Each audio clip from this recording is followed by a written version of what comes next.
রাজধানীর নয়াপল্টন বিএনপির অঙ্গ সংগঠন শ্রমিক দলের শ্রমিক সমাবেশ। চারিদিকে শুধু লাল আর লাল।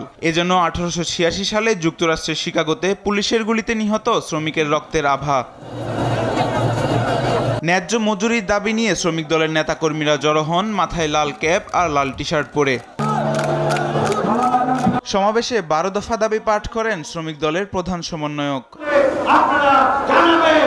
সমাবেশে যোগ দেন বিএনপির স্থায়ী কমিটির 3 সদস্য।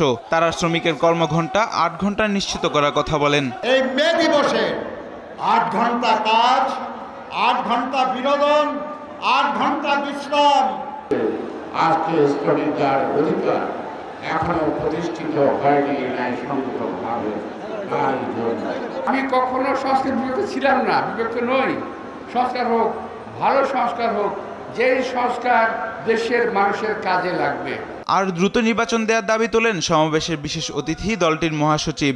এই শ্রমিক সমাবেশ থেকে আমরা দাবি করছি অবিলম্বে সমস্ত সংস্কার যেগুলো একমত হয়েছে দলগুলো, সেই সংস্কারগুলোকে আপনারা ইমপ্লিমেন্ট করেন, সেগুলোকে কাজে কাজ করেন, সংস্কারগুলো নিয়ে আসেন এবং দ্রুত নির্বাচনের ব্যবস্থা করেন। দেশের জনগণের বিরুদ্ধে যায় সরকার যেন এমন কোনো চুক্তি না করে সে হুঁশিয়ারি দেন বিএনপি মহাসচিব মির্জা ফখরুল ইসলাম আলমগীর। দয়া করে রাজনৈতিক দলগুলোকে ইগনোর করে, অবহেলা করে, জনগণকে অবহেলা করে এমন কোনো চুক্তি করবেন না যে চুক্তি বাংলাদেশের স্বার্থের বিরুদ্ধে যাবে। মাহবুব তামিম, দেশ টিভি, ঢাকা।